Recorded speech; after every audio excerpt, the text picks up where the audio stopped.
Taureau, Vierge, Capricorne, Bélier, Lion, Sagittaire, Balance, Gémeaux, Verseau, Cancer, Poisson, Scorpion, Soleil, Lune et Ascendant. Aujourd'hui, je veux vous parler, il y a des moments où le ciel cesse d'être une simple météo astrologique pour devenir le miroir d'une révolution invisible. Des moments rares, vertigineux, où la grande histoire de l'humanité et le secret de votre propre existence se rencontrent sur un même point de bascule. L'alignement dont nous allons parler aujourd'hui n'est pas un transit ordinaire. Ce n'est pas une pleine lune passagère ou un mouvement planétaire dont on oublie l'effet le mois suivant. Non, nous parlons d'une configuration géométrique céleste si puissante, si redoutable, qu'elle a déjà brisé des empires et reconstruit la conscience humaine à 2 reprises dans notre histoire moderne. Les astrologues de l'Antiquité et les initiés du siècle dernier surveillaient cet aspect comme le lait sur le feu, parce qu'ils savaient que lorsque ces 2 forces se font face dans le ciel, l'humanité n'a plus d'autre choix que de muter. C'est le tir à la corde cosmique ultime, 2 géantes du zodiaque, 2 archétypes profonds qui se confrontent à 180 degrés, créant une tension électrique qui oblige à l'équilibre, à la transformation ou à l'effondrement. Une opposition n'est pas une guerre déclarée, mais un miroir impitoyable où l'ancien et le nouveau se regardent droit dans les yeux, sans possibilité de fuite. L'un représente la structure, la sécurité, les fondations construites avec patience. L'autre incarne le renouveau, la libération, l'éveil soudain qui brise les chaînes. Quand ils s'opposent, le monde tremble, les individus se réveillent et les âmes choisissent évoluer ou résister. Et si je prends la parole aujourd'hui, en ce mois de juillet 2026, c'est parce que les balises invisibles de cet alignement sont en train de se rallumer au-dessus de nos têtes. Les cycles planétaires ne se répètent jamais exactement, mais leurs échos vibratoires portent les mêmes leçons affinées par le temps. Cette opposition réveille en nous des mémoires collectives et personnelles profondes. Elle nous pousse à examiner ce que nous avons construit, ce que nous avons hérité et ce que nous sommes prêts à libérer pour naître à une version plus authentique de nous-mêmes. Si vous ressentez depuis quelques semaines un tir à la corde intérieure insupportable, si vous avez la sensation d'avoir un pied sur l'accélérateur de votre destin et un pied sur le frein de vos peurs, de vos obligations ou de votre passé, vous n'êtes pas en train de perdre pied. Vous êtes simplement en train de réagir à la plus grande force d'évolution de notre décennie. Votre corps, votre esprit, votre âme captent les ondes de ce dialogue céleste. C'est comme si l'univers vous murmurait « il est temps ». Ces sensations de tension, d'anxiété diffuse, de fatigue inexplicable ou d'élan soudain vers l'inconnu ne sont pas des signes de faiblesse. Ce sont les symptômes d'une initiation. Le cosmos vous prépare à une alchimie intérieure où le plomb de vos anciennes limitations se transforme en or de votre souveraineté. Bienvenue dans l'écho des étoiles. Prenez une grande inspiration. Aujourd'hui, nous plongeons dans l'opposition qui a changé l'histoire 2 fois, et je vais vous révéler les rendez-vous précis que le cosmos vous donne d'ici la fin de cette décennie. Nous allons voyager à travers le temps, explorer les profondeurs de votre être et co-créer ensemble une vision qui illuminera votre chemin.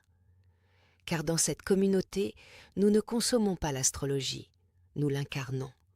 Nous la vivons comme un outil sacré de guérison et d'empuissance. Avant d'ouvrir les livres d'histoire et de décoder la carte du ciel, je veux que nous posions une fondation ensemble, un pacte de vérité. Ma communauté en France, au Canada et partout où ma voix résonne aujourd'hui sait que nous ne sommes pas ici pour consommer de l'astrologie passive. Nous sommes ici pour faire de l'alchimie interne. Cette tension que vous observez dans votre vie, ce sentiment d'être à la croisée des chemins entre ce que l'on attend de vous et ce que votre âme réclame de manière presque sauvage, elle demande à être reconnue. Alors, faisons un exercice maintenant. Arrêtez-vous. descendez dans votre espace du cœur.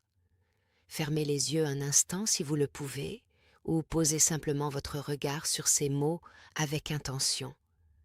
Sentez votre respiration.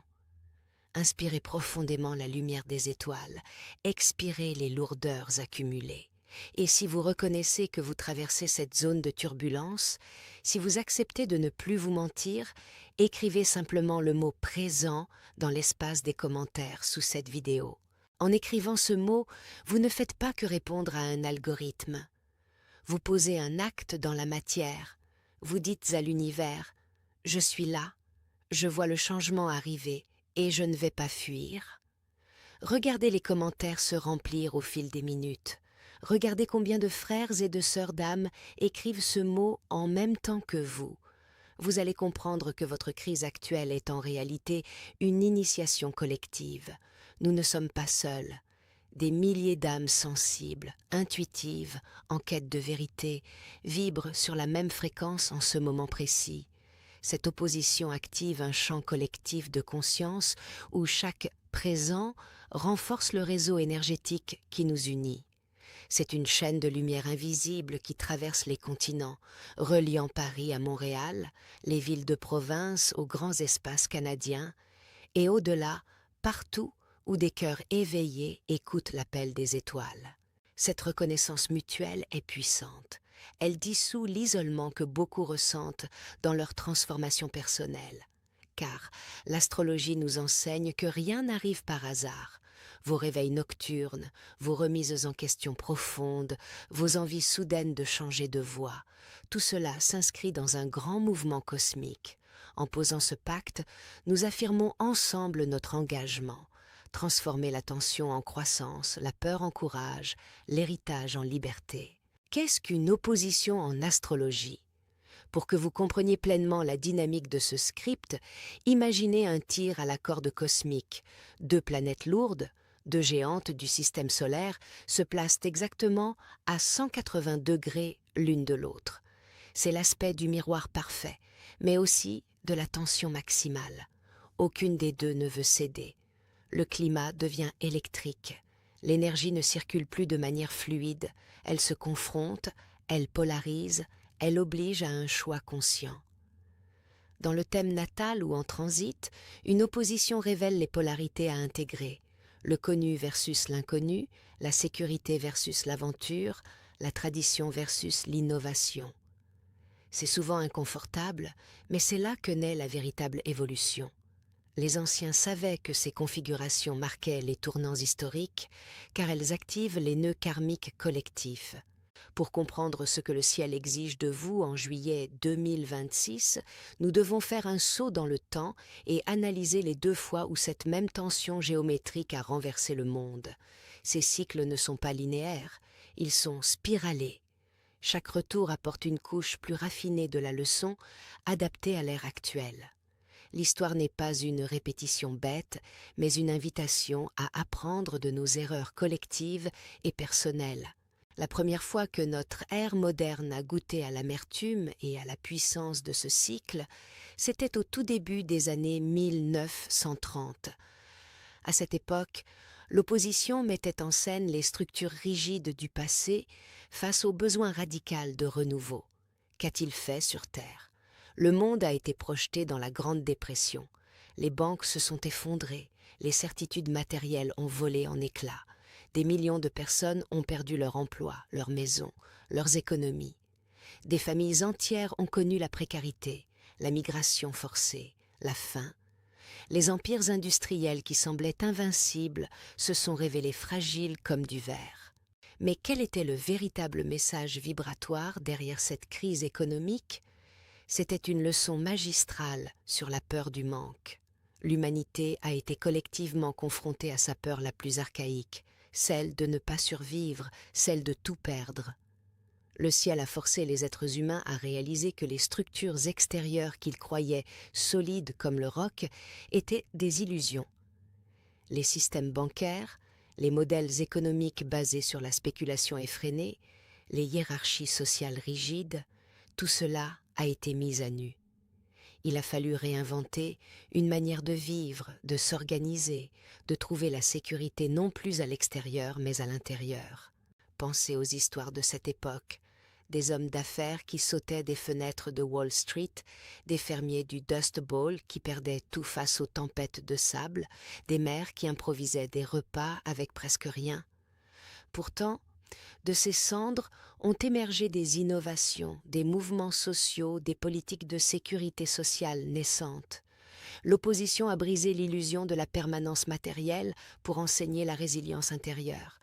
Elle a montré que la vraie sécurité vient de la connexion à soi, à la communauté, à une vision plus large de l'abondance, pas seulement financière, mais spirituelle et humaine. Regardez bien cette date, 1930. C'est la première fois que l'opposition a changé l'histoire en brisant notre rapport à la sécurité matérielle. Elle nous a obligés à affronter l'ombre collective de la peur du manque, à questionner les fondations sur lesquelles reposait la société industrielle. Pour beaucoup, ce fut une période de désespoir profond, mais aussi de renaissance, naissance de nouvelles idées économiques, de solidarités inattendues, d'un appel à plus d'équité. Dans vos vies personnelles aujourd'hui, cette vibration résonne. Où avez-vous placé votre sécurité dans des choses extérieures, un emploi stable mais étouffant, des possessions, des statuts qui pourraient s'effondrer sous la pression céleste? L'opposition vous invite à ancrer votre valeur en vous-même. Le temps passe, les planètes continuent leur danse parfaite et le cycle se réactive une seconde fois au milieu des années 1960. Cette fois, l'opposition ne frappe pas le portefeuille du monde, elle frappe son cœur et ses structures relationnelles. Nous sommes en plein cœur des révolutions culturelles mondiales. C'est l'époque où la jeunesse, portée par une impulsion céleste irrépressible, regarde les institutions, l'Église, l'État et surtout la cellule familiale et dit « assez ». C'est la rupture des contrats invisibles. C'est le moment où les femmes réclament leur souveraineté, où les droits civiques explosent, où le modèle du mariage traditionnel et sacrificiel est remis en question pour la première fois de manière massive. Des mouvements comme la contre-culture hippie, les marches pour les droits civiques, la libération sexuelle, les manifestations contre la guerre du Vietnam, tout cela porte la signature de cette tension opposée. Les jeunes générations refusaient d'hériter passivement des chaînes de leurs parents. Elles voulaient vivre, aimer, créer librement. Le message des années 1960 était clair. On ne peut pas construire sa liberté en restant l'esclave des traditions ou des attentes de sa lignée. Il a fallu briser les codes, accepter le conflit avec les aînés, oser décevoir pour pouvoir enfin respirer. Des familles se sont déchirées, des mariages ont éclaté, des carrières conventionnelles ont été abandonnées pour des chemins artistiques, spirituels, alternatifs. L'opposition a révélé les hypocrisies des structures relationnelles, le patriarcat, le conformisme social, les loyautés qui étouffaient l'individualité. C'est la deuxième fois que cette opposition a changé l'histoire, en brisant notre rapport à la soumission relationnelle et familiale. Elle a ouvert la porte à une ère où l'authenticité prime sur l'obligation, où l'amour libre et conscient remplace les contrats de sacrifice. Bien sûr, cela a eu ses excès, comme toute révolution, mais le legs est immense. Plus de droits pour les femmes, reconnaissance des minorités, explosion créative dans les arts, musique, littérature. Alors, posez-vous la question, si cet alignement a eu la force de redessiner l'économie mondiale en 1930 et de briser les structures sociétales en 1960, que pensez-vous qu'il soit en train de faire dans votre vie aujourd'hui, alors qu'il se réveille en cet été 2026? La révolution n'est plus extérieure, elle est interne. Le ciel ne demande plus aux masses de se soulever dans les rues, mais à chaque individu de se soulever en lui-même. C'est une opposition alchimique qui travaille au niveau de l'âme. Aujourd'hui, les planètes ne demandent pas au gouvernement de changer. Elles vous regardent, vous. La révolution est devenue interne. L'opposition s'est déplacée dans le secret de votre quotidien. Et la première porte que vous devez franchir pour honorer ce cycle, c'est celle de la peur. Lorsque des forces aussi massives s'activent dans votre thème astral, le premier réflexe de votre ego est de paniquer. Vous ressentez une anxiété diffuse, la peur de prendre la mauvaise décision, la peur du vide, la peur de ce qui va se passer si vous quittez ce travail, cette relation ou ce mode de vie qui ne vous convient plus. Cette peur peut se manifester physiquement, nœuds à l'estomac, insomnie, fatigue chronique ou mentalement par des ruminations sans fin. Écoutez-moi bien, la peur n'est pas votre ennemi. Dans le processus d'alchimie interne, la peur est la paroi de la chrysalide. Si la chenille ne ressentait pas la pression de la paroi, elle ne chercherait jamais à déployer ses ailes. La peur que vous ressentez en ce mois de juillet 2026 n'est pas un panneau arrêt. C'est une boussole vibratoire. Elle vous indique avec une précision chirurgicale l'endroit exact où vous êtes encore un esclave. Là où vous avez peur, c'est là où vous avez donné votre pouvoir à l'extérieur, à l'opinion des autres, à la stabilité apparente, à l'approbation sociale. Briser la peur ne signifie pas attendre qu'elle disparaisse pour agir. Briser la peur, c'est la prendre par la main, regarder l'inconnu et avancer un pas après l'autre jusqu'à ce que la lumière de votre conscience la dissolve. Pratiquez cela quotidiennement. Identifiez une peur spécifique. J'ai peur de manquer d'argent si je change de carrière. Respirez dedans, visualisez le pire scénario puis le meilleur et posez une micro-action. Avec le temps, cette opposition vous forge une confiance inébranlable car elle vous apprend que la vraie sécurité naît de votre alignement intérieur. Le deuxième domaine où le tir à la corde fait rage, c'est celui de vos liens de famille. Chacun d'entre nous naît au sein d'une lignée. Nous héritons d'un nom, d'une génétique, mais aussi d'un immense sac à dos de mémoire karmique, de traumatismes non résolus, de non-dits et d'attentes inconscientes. Combien d'entre vous passent leur vie à essayer de réaliser le rêve manqué de leur père? Combien d'entre vous s'interdisent d'être heureux ou riches par loyauté invisible envers la souffrance de leur mère? Ces patterns se répètent génération après génération. Divorces successifs, relations toxiques, blocages financiers, maladies émotionnelles. L'opposition céleste actuelle vient trancher dans le vif. Elle réveille ces loyautés toxiques. Elle vous demande: êtes-vous venu sur Terre pour être la photocopie de vos ancêtres ou pour être l'original de votre âme? Honorer sa famille, ce n'est pas répéter ses erreurs par solidarité dans la souffrance. La plus belle façon d'aimer sa lignée, c'est de devenir celui ou celle qui guérit ce qu'ils n'ont pas eu le courage de regarder. Si vous devez être le mouton noir qui brise le schéma de soumission, de divorce, de pauvreté ou de silence de votre famille, alors soyez ce mouton noir avec fierté. C'est votre responsabilité alchimique cet été. Prenez le temps d'explorer votre arbre généalogique, de dialoguer avec vos émotions autour de vos parents, de poser des limites saines. La guérison familiale n'est pas toujours la réconciliation extérieure. C'est souvent la libération intérieure qui rayonne ensuite sur tous. Cette opposition vous donne la force de dire « J'honore mes racines en choisissant un nouveau chemin ».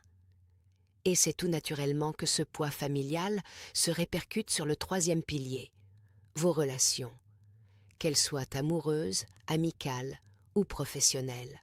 Sous la lumière crue de l'opposition de juillet 2026, vos relations cessent d'être des zones de confort pour devenir des miroirs sans concession.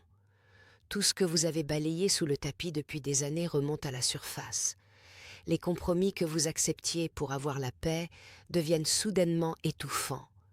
Les dynamiques de sauveur-sauvé, de dépendance émotionnelle, de non-dits destructeurs éclatent au grand jour. Posez-vous cette question difficile mais nécessaire. Si pour maintenir une relation en vie, vous devez éteindre une partie de votre lumière, est-ce vraiment de l'amour? La réponse est non, c'est un contrat de sacrifice. Le ciel détruit les faux semblants. Il vous pousse à réaliser que la paix obtenue au prix de votre vérité intérieure est une illusion destructrice. Il est temps de redéfinir les termes du contrat. Aimer l'autre, se donner à l'autre. D'accord, mais plus jamais au prix de votre propre existence. Cela peut signifier des conversations courageuses, des séparations conscientes ou des renouveaux profonds où chacun assume sa souveraineté. Cette opposition enseigne l'amour mature. Deux êtres entiers qui se choisissent, sans fusion ni abandon de soi. Elle purifie vos cercles relationnels, attirant des connexions qui honorent votre évolution plutôt que votre stagnation, ce qui nous amène au sommet de notre voyage, votre liberté et votre intégrité. Beaucoup de gens confondent la liberté avec la rébellion. Ils pensent que pour être libre, il faut tout casser, s'enfuir, crier sa colère contre le monde. C'est une erreur. La rébellion est encore une forme de dépendance, car elle réagit à l'autre. La vraie liberté, celle que l'astrologie alchimique enseigne, est une construction silencieuse. Elle s'appelle l'intégrité. L'intégrité, c'est le moment exact où vos pensées profondes, vos paroles et vos actes physiques ne forment plus qu'une seule et même ligne droite. Être intègre, c'est avoir le courage de dire non lorsque tout votre être crie non, même si ce mot fait trembler votre entourage, même s'il déplaît, même s'il met fin à un confort apparent. Chaque fois que vous dites un oui de politesse alors que votre âme hurle non, vous créez une fuite d'énergie dans votre corps subtil. L'intégrité, c'est rendre votre vérité non négociable. C'est à ce prix précis et à aucun autre que l'on passe du statut de victime du destin à celui de créateur de sa propre histoire. Imaginez votre vie comme un temple. Chaque pierre posée avec intégrité renforce l'édifice. Cette opposition vous teste pour que vous deveniez ce temple vivant, inébranlable face aux tempêtes extérieures. Cultivez-la par de petites pratiques, alignement quotidien entre vos valeurs et vos choix, journaling honnête, méditation sur votre axe intérieur. Ces chaînes invisibles dont nous venons de parler, qu'elles s'appellent peur du manque, loyauté familiale ou sacrifice relationnel, elles ne se brisent pas dans la colère. Elles se dissolvent par la simple puissance de votre conscience. Nous sommes au cœur de cette vidéo, au cœur de ce mois de juillet. Et je ne veux pas que vous repartiez d'ici avec de simples concepts mentaux. Je veux que nous fassions un acte de libération collective, ici et maintenant. Regardez votre vie en face en cet instant. Quel est le fardeau dont vous choisissez officiellement de vous libérer aujourd'hui? Quelle est la peur, le schéma de vos parents ou la relation toxique à laquelle vous décidez de dire « c'est fini ». Je vous invite à descendre dans l'espace des commentaires et à l'écrire. Écrivez votre décret de libération. Ne le faites pas pour vous plaindre ou pour chercher de la pitié. Écrivez-le comme un souverain qui signe un traité d'indépendance. Écrivez « Aujourd'hui, je me libère de nommer votre blocage ». Libérez votre parole. Faites sortir cette énergie de votre corps pour la poser dans la matière à travers l'écriture. Je m'engage personnellement à lire vos décrets. En vous lisant les uns les autres, vous verrez la puissance d'une communauté qui choisit de s'éveiller en même temps. Chaque témoignage renforce le champ collectif, créant une vague de libération qui dépasse l'écran. Maintenant que le travail de purification est posé, levons les yeux vers l'horizon. Je sais que vous aimez avoir des repères clairs dans le temps pour guider vos pas. L'astrologie est une science des cycles, et il est crucial que vous compreniez la feuille de route de cette décennie. Pourquoi insistais-je tant sur ce mois de juillet 2026 ? Parce que ce que vous vivez en ce moment n'est que l'acte 1 du processus. Le ciel est en train de tester vos fondations. Les tensions actuelles sont des secousses préliminaires, destinées à voir si votre structure intérieure est assez solide pour ce qui approche. Prenez des notes, mémorisez ces dates. L'opposition que nous subissons va monter en puissance, se raffiner, et elle atteindra son point d'orgue, son sommet absolu, entre l'année 2028 et l'année 2030. C'est au tournant de ces années-là que la société globale et vos vies individuelles connaîtront leur véritable point de non-retour. Les structures obsolètes qui refusent de plier aujourd'hui rompront brutalement à ce moment-là.